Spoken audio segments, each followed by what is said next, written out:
Hey there, everyone. Welcome back to Leading Off. I am your host for the day, Dan Harris, as you likely know by now. Joe is taking a well-earned vacation day, so with me today, pinch hitting, is my former producer and three-time snake charming champion, Brendan Tuma. You can find him on Twitter at TooMuchTuma. That's an old school joke, by the way, for the OGs on Leading Off. Brendan, I'm really glad you could join me today because otherwise I would be doing this by myself and I wouldn't know what to do when my camera broke. So you're already providing value, but how are you feeling? Are you ready to do this? I'm good. As you know, I'm extremely thrilled to be here and excited and humbled. And a quick background story just for the listeners. I texted Dan on Wednesday night. I was a little bit nervous, and I just wanted to make sure we knew, Dan was going to be the host role, and I just wanted to make sure I was prepared. And I'm not kidding. In the next 24 hours between Dan and major friend of the program, Mike Mayer, in our little group chat, I probably got 15 messages. Just relax, remember to have fun. And it turned from me having a little bit of butterflies into, a very introspective, am I relaxed enough? Am I having fun enough? But we made it, we're here, and I'm excited to talk baseball. You definitely were not having enough fun. You put, this is, I agree. I understand. This is basically the equivalent of like being on, like a guest appearance on Breaking Bad in the television Yeah. world. Like it's the height of where you can be in the fantasy baseball community. But I am glad to have you here. You and I were the OGs of Leading Off. So it's good that we finally get to do a show. But let's get into it because we have a lot to talk about, including a combined Cubs no-hitter, Nick Pivetta getting pulled with a no-hitter, and Gary Sanchez getting MVP chance at Yankee Stadium. I don't really understand what's happening, but we will talk about that. Now, it's going to be a little bit of a quicker discussion on the DFS slate. We'll go through it, but we're probably not going to do quite as much as Joe does. But that is a good chance for me to remind you that we have the DFS lineup optimizer over at FantasyPros. So really, that's what I use when I'm setting my lineups. You can go there, just again, click the drop-down menu on the MLB, go to the optimizer, and it will help you set all your DFS lineups. So let's get into today. But before we do, I will remind you about the Shohei Ohtani signed baseball giveaway. I don't know why you wouldn't want that. That's just ridiculous. All you need to do to be entered into our contest is to leave a review for the show on Apple Podcasts or Castbox, and then go to fantasypros.com/MLB contest. That's it. It is June 25th today. So we have 5 more days of this contest before I will randomly draw the winner. And again, a review really just helps us out, even if you don't want to enter the contest because you're obviously an insane human being. It really helps us out when you do that. It helps the podcast grow. We've got over 1,100 reviews on Apple Podcasts and everything like that. So again, really helps us out. Enough talking. Let's get into it, Brendan. Let's start with Nick Pivetta. Okay, 6 2/3, no-hit innings, 8 strikeouts versus the Rays. He's got a 4 ERA. He's got a 126 whip. It's not bad. He occasionally pops off a really good start. You're a Red Sox fan. What's your outlook on Pivetta rest of season? There are some things that Nick Pivetta is showing, his when he gets both his slider and his curveball working at the same time, that's when we've kind of seen him have these spikes in the fantasy industry in the past. Definitely has a big history with Nick Pivetta. And that's when they get pretty excited about him. And that's what he did last night. The consistency of those pitches, I don't know if it's always going to be there. So I think he has 2 starts next week. Correct. So, if you want to play the volume game, I understand one of them is against the Royals. But other than that, we know who Nick Pivetta is. I've been starting him in TGFBI, where my sole goal is to not have the worst team of the 450 teams, because I had a bad draft and bad injuries. And I'm just throwing Pivetta out there. I think there for 12 teamers, it still seems like it's a little, he's a little too inconsistent for me. But someone who is not too inconsistent is Gary Sanchez, 2 for 5 with a homer, 3 RBIs. He now has 13 homers and an 847 OPS, and that kind of came out of nowhere for me. So are you buying this? Is Gary Sanchez back to being the guy who a couple of years ago was basically the number 1 catcher? I'm not saying that high, but are you buying this bounce back? Yeah, so I think Gary has kind of become the poster boy of what's happening in baseball. I've been looking a lot at the MLB environment this year, just as it's changed from, April with all the no-hitters and it was unseasonably cold. And then, just where we're at now with both the new ball and as well a lack of sticky stuff being used. So April had a 13.4% home run to fly ball rate, May 13.1, June's already at 14.6%. So we should expect our struggling hitters, to be getting better. At this point, if hitters are going in the opposite direction, I think that's a bit of a concern. So I do buy into Gary in the sense that offense is up in general. Just kind of watching the Yankees, don't they kind of feel like they're just going to get hot this summer, Yeah. with the better weather and everything. So, in a one catcher league, which is what most people play in, if you don't have one of the top guys, like I don't think there's any harm in picking up Gary and trying to ride the hot streak and seeing where it goes. Again, if you've just been like floating around catcher. So you kind of don't view this necessarily as like, okay, Gary Sanchez is essentially back. For you right now, it's like, I'm looking at it as just a mini hot streak. Let's see where it goes. Yeah, I think it's more of an environment thing. If you look at his June numbers, fly balls are up, line drive rate is up, but he's still striking out a lot. And, the plate discipline, the underlying skills haven't changed all that much. Would you rather have Gary Sanchez or Sean Murphy rest of season? I would take Gary. Just again, on the upside alone, we've seen the high end outcome for what he can do. How about Gary Sanchez or your boy, Christian Vasquez? That was going to be one that I was going to throw out as well, and I would take Gary again. I don't know, maybe I am buying into the hot streak a little bit too much, but again, I do kind of think there's a lot to be said for the environmental changes that we've seen, and Gary has shown more of a ceiling than a lot of those back end top 12 catchers. Someone else showing a pretty high ceiling right now is Kyle Schwarber, who went 2 for 4 with 2 more homers, up to 21 on the season. I mean, what are you doing here with Kyle Schwarber? Are you buying that he is going to be a 40 homer guy who's going to be a top 20 outfielder, or is this a hot streak that's going to cool off? I probably do consider it again, like kind of similar to Gary in the sense of, he's getting hot right now. A lot of hitters are getting hot. June, it just has seen so much offense. And I don't want to keep defaulting on that to the analysis, but I think that's a major thing going on in baseball. And for me, guys like Schwarber and Gary, guys who we feel like we know who they are, it's not so much about their individual gains that they've made, but it's more just about, looking at where we can get production from as a whole. All right. I mean, I think that's fair. This is crazy for me. I mean, every time I look, actually, it's almost more notable when he doesn't hit a home run at this point than when he does pop off too. Let's talk about a couple of pitchers from last night who had very solid starts. Jose Barrios, just kind of, he's like a warm, cozy blanket, right? It's like, it's never going to fully pop, I don't think, but you're just going to feel so nice and wrapped up with that 6.1 innings pitched. 1 run, 9 strikeouts versus the Indians. He's now got a 3.41 ERA and a 1.08 whip. And Luis Garcia, that Astros team, by the way, I've never felt better about any wager that I've made than the Astros to win the AL as well as the World Series, because they just look like world beaters right now. Garcia, 6 innings pitched, 2 runs, 5 strikeouts against the Tigers, 2.83 ERA, 1.10 whip. Anything you want to say about these guys, or they're just good? Throw them out there. Be happy. I think they're just good. And Garcia's one who, at this point, it feels, very legit. I don't know where you have him, necessarily in your rankings, but as you've talked about on this podcast, you can sometimes be, I don't want to say slow to move guys up and down the rankings, but you do like to, see that, larger sample size. So for me, Garcia is someone who I'd be willing to buy high on, in a sense, just because, all the underlying numbers are legit. And I personally missed out on him in a lot of leagues. So maybe I'm just having a bit of FOMO. I was late to the party on Garcia, but I hear you with the Astros. They are, no matter, they're the villain. Joe was talking about that the other day. They're the villain and they just keep winning.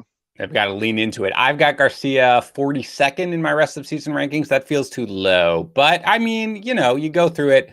Eventually, you just get this big conglomerate of pitchers where you're like, I don't really know. You can go either way. Let's pick a side on this one. 2 guys with good games yesterday. Who would you rather have rest of season? Aaron Judge, of course, we talked about the Yankees. Feels like they're about to explode. 3 for 3 with the 16th homer. He's now slashing 286, 384, 514. Or would you rather have Nick Castellanos? 2 for 3 with his 14th homer and 4 RBI. He's batting .343.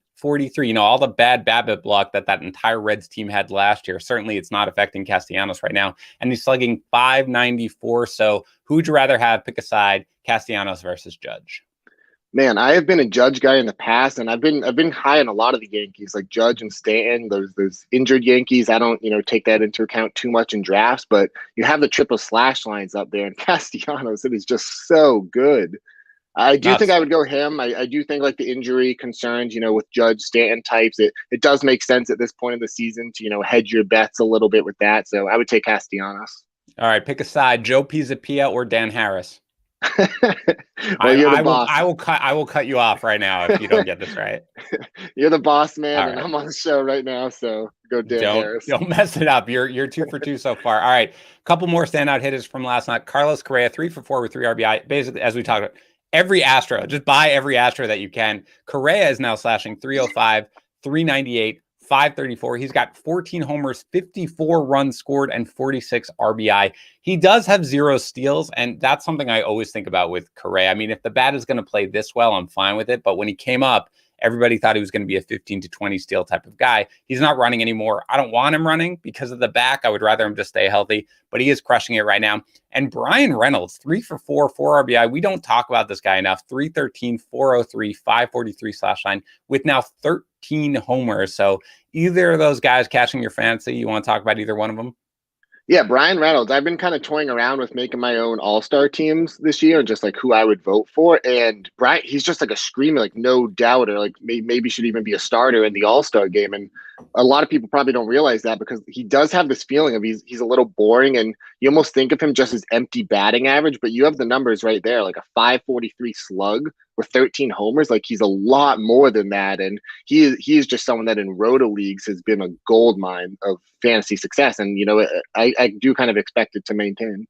Well, I think this is kind of an overarching point that I'm not sure if people pay enough attention to, which is we're getting now into kind of the quote unquote dog days a little bit, right? Mm-hmm. Fantasy football is right around the corner, as you and I both know. And, managers who are out of their leagues, whether it's head to head, whether it's roto, they're going to start checking out a little bit.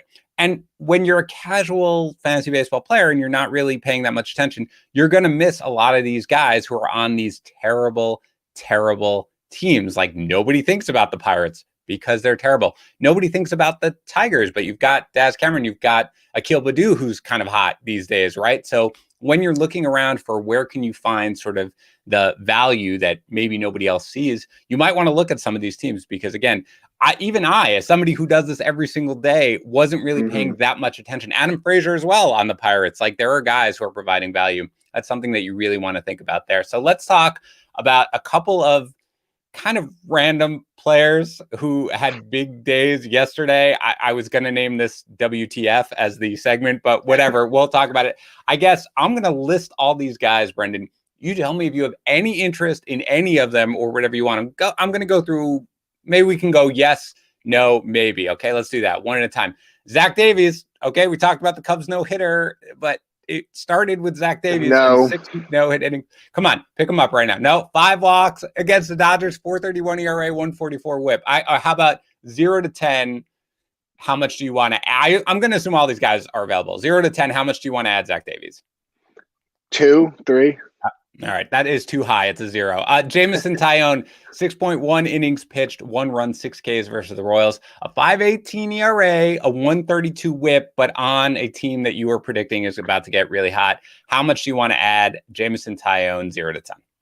His underlying numbers have been like pretty good all year, actually, but it's one of those things like it's still not fully translating. I'll give him a 3. It's got to be higher than Davies, but not too high. That's fair. How about Anthony Kay, former Mets prospect, 5 shutout innings, 8 strikeouts versus the Orioles, 5.19 ERA, 150 WHIP, 0 to 10. 0 for me. That is correct answer. Tony Santillan, 6 innings pitched, 1 run, 8 strikeouts versus the Braves, 3.29 ERA, 146 WHIP. I feel like I saw our boy Mayor talking about him. How do you feel about Tony Santillan? I'm going to give him a 3. It's got to be higher than Davies. He in a shallower league, he theoretically has more upside than Taillon. Taillon would probably be a little more steady if that's what you're going for, but those are the 2 that stand out on this list. All right, I'm going to get to these next guys all in a row. You don't have to name them. Michael Wacha, 5 shutout innings, 7 Ks versus the Red Sox. Joe Ross, 7 shutout innings, 8 Ks versus the Marlins. JC Mejia, 6 innings pitched, 1 run, 6 Ks versus the Twins. And Chad Kuhl name, 6 innings pitched, 1 run, 2 strikeouts versus the Cardinals. Any of these guys at all tickle your fancy? I feel like I'm giving the wrong answer if I say no to all of them because you put them all on the list, but honestly, no.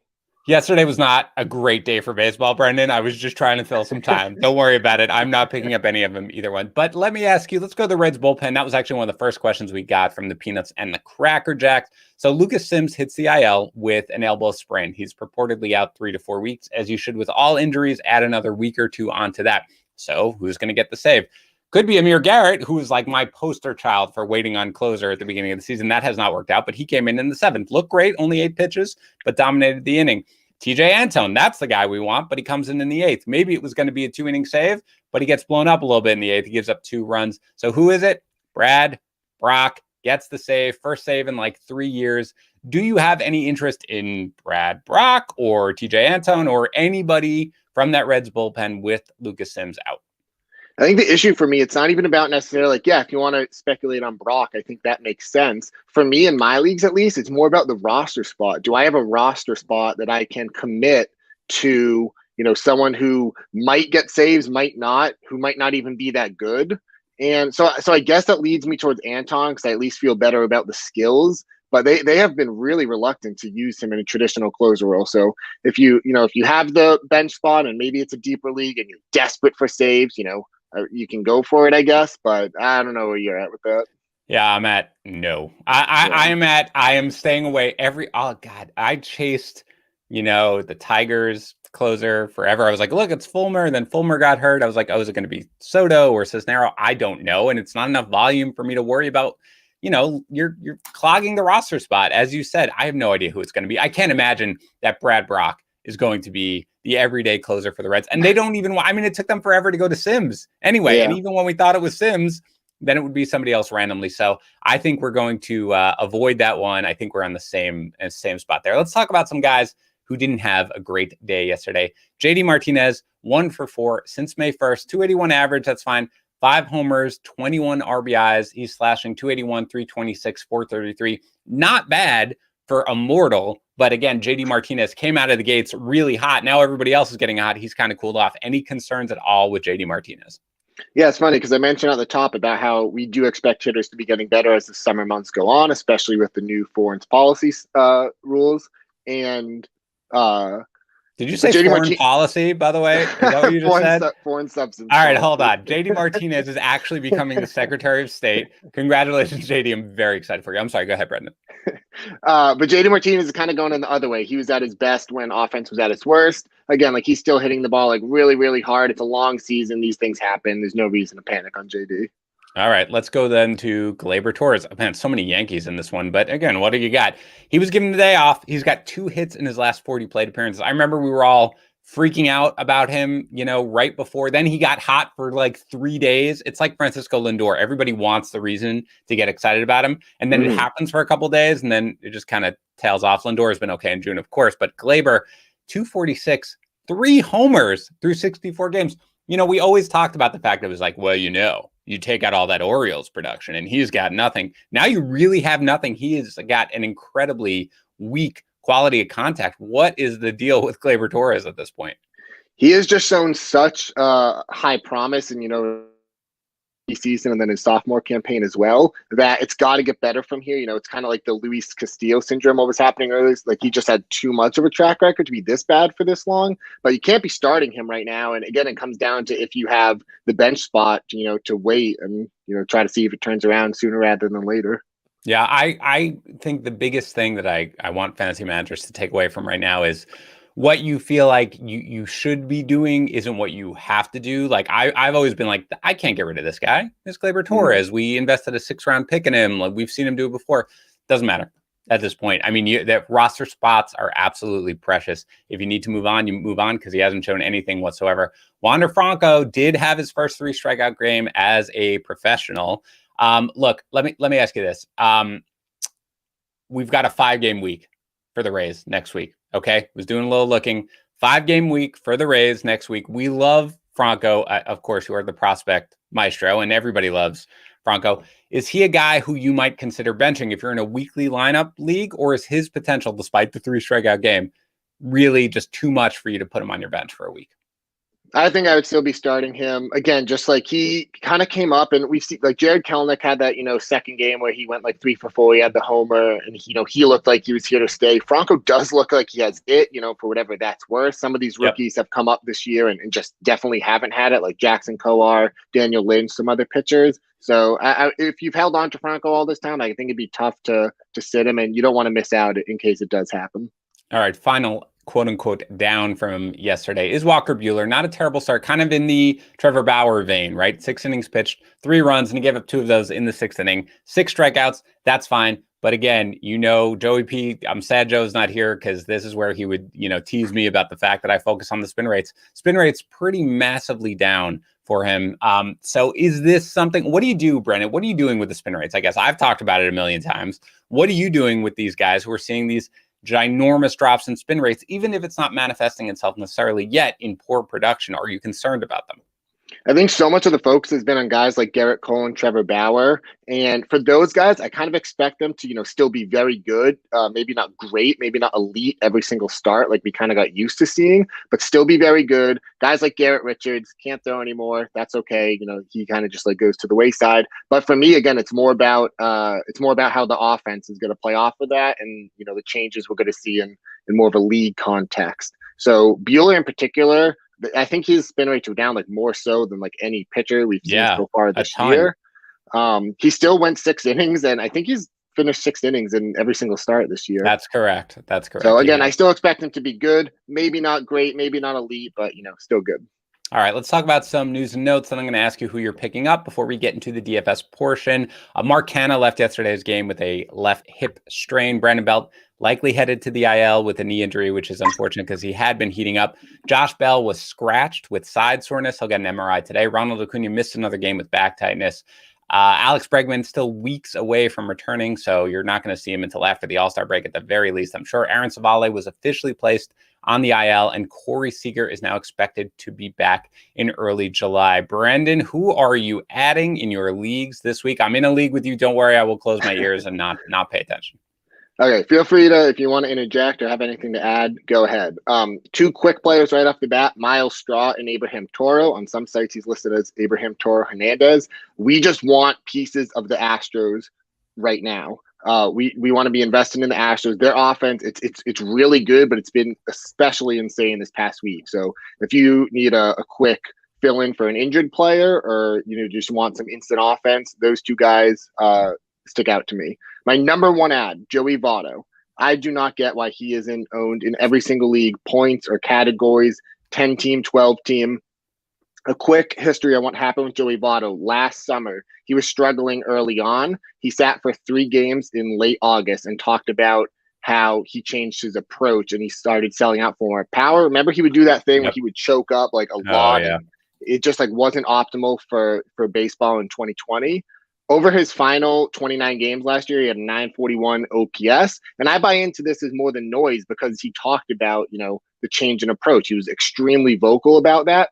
Fast forward to 2021, you look at his StatCast page right now, it's blood red. He was a kind of a classic underperformer, according to the Baseball Savant numbers, before getting injured. And now, since he's come back, he has a 288 average and an 855 OPS. And he just kind of like seems like he's unlocked a new gear for him. I don't know if you've been in on Votto at all. I know Mike Mayer does not like him. No, I'm in between. Let's just say nobody can I don't like my wife as much as you like Joey Votto, but I'm not completely fading him whatsoever. I do think that he needs to be rostered pretty much everywhere, and fantasy managers are just kind of ignoring him. So I'm with you to an extent, but I'm not all the way in the deep end of the pool, if that makes sense.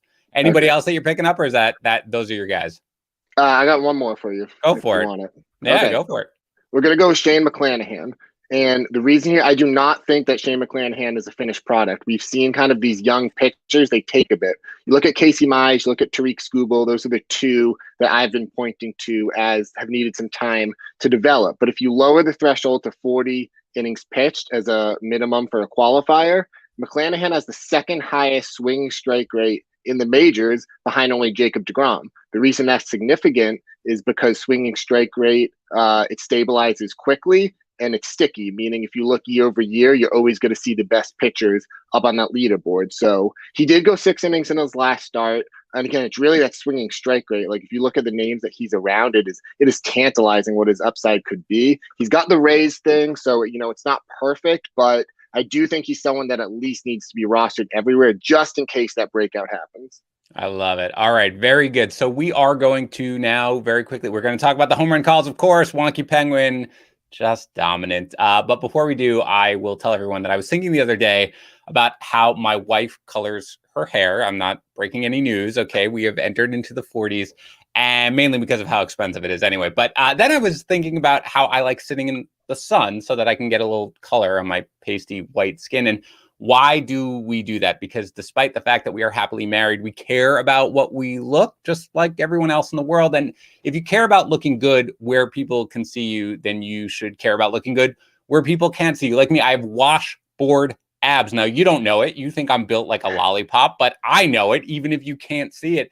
That's why I'm always perfectly manicured and groomed, whether you can see it or not, which starts, of course, with the Lawnmower 4.0 from Manscaped. It's advanced ceramic blade and skin safe technology, 4 different size guard lengths, travel lock, wireless charging. As Joe always says, the hot foil stamped black chrome logo. And hey, look, maybe you're out there scuba diving while you're on vacation and you're thinking, man, I could use a little bit of a cleanup. Well, that's great, because the Lawnmower 4.0 has an LED light and is waterproof. So get 20% off plus free shipping when you use the code leadingoff at manscaped.com. That's 20% off plus free shipping when you use the code leadingoff at manscaped.com. All right, let's go about the home run calls. This is ridiculous. First of all, Joe did hit one with Vladdy, of course. So Joe takes a lead over me with 8. But Wonky Penguin calls her 11th home run to take the lead in the contest. She is just out of control. We love her. She's here right now.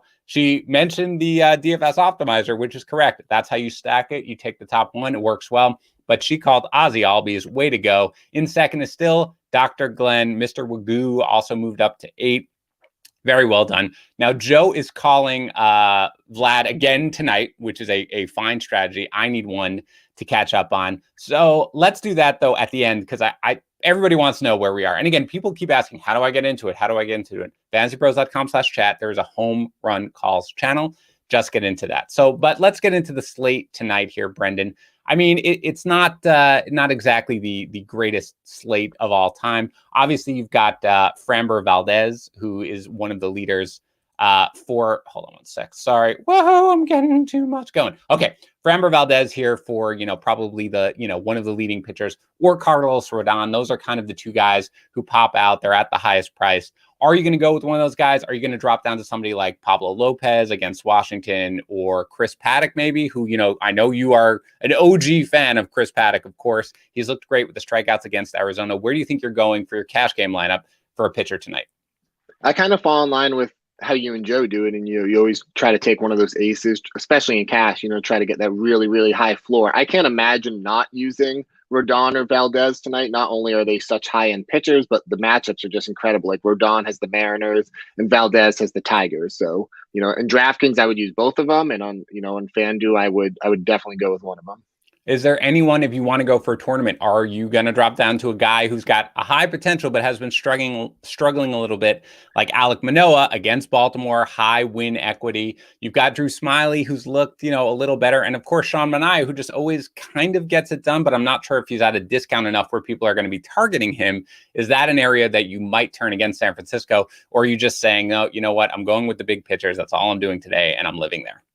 Yeah, I think I probably would do that and try to diversify my lineup via the offense. I guess it'd be Paddock if it had to be someone. Again, he's got the Diamondbacks. You can't go wrong. Will's AA team could beat the Diamondbacks at this point. Will's AA team, though, is like a legit powerhouse. Okay, you can ask him about it. He'll talk about it for 4 hours. So a couple of stacks tonight that you might want to look at. And again, Wonky Penguin mentioned it in the chat, the DFS optimizer. It will give you what it views as the most profitable stacks. It's going to St. Louis tonight. Goldschmidt, Arenado, O'Neill, Molina stack against Crow. You can also, as always, go with the Blue Jays against Matt Harvey, Semyon Bichette, Vladdy, and Teoscar Hernandez. Again, there's a bunch of different ways you can go with the Cardinals or the Blue Jays. And of course, they do, Drew Smyly is a guy who I mentioned as potential. I like him a little more, I think, probably than most people because I've watched him kind of closely. But it wouldn't be the worst idea in the world if you do want to go with Nick Castellanos being hot in Cincinnati, with India and Winker and that. Who are some bats that you might be looking at today, Tuma, in DFS? I saw the Cardinals as well, and kind of just messing around with the DFS optimizer. I was surprised it didn't pull out a couple of those Astros. Again, I would consider, I mentioned them as pickups already, but both Straw and Toro, who are both, especially on FanDuel, extremely cheap.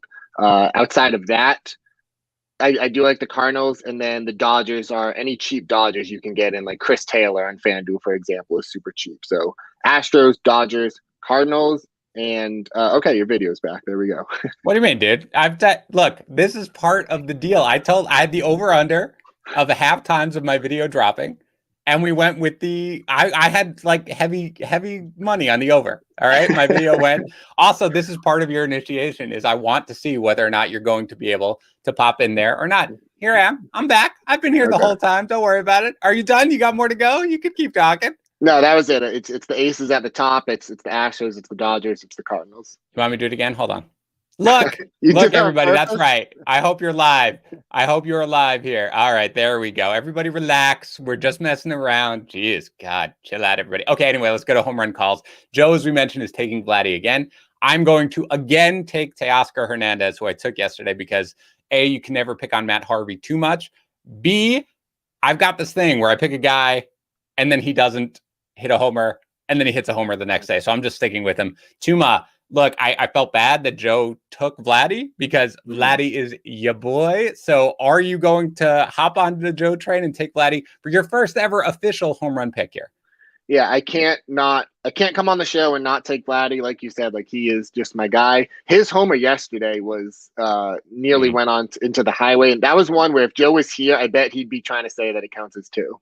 Yeah. Yeah. Well, he did text me and say he wants it as 3. I'm not giving him any of that, but that's it. All right, Tuma, I'm really glad you were able to come on. You survived the camera scare. And by the way, that is why you watch us here at youtube.com/FantasyPros MLB, because sometimes I do it on purpose. Sometimes my camera just drops completely and I don't necessarily know why, but it's fine. We still rock on when we're going, but it was fine. Anyway, I really appreciate it, Tuma. We will have you on again. As for everybody else, I hope you have a great weekend. Don't forget to go to get 20% off plus free shipping when you use the code leading off at manscaped.com. Keep yourself groomed everywhere. For me, for Brendan Tuma, for all of us here at Fantasy Pros, I hope you have a wonderful weekend and we'll catch you on Monday.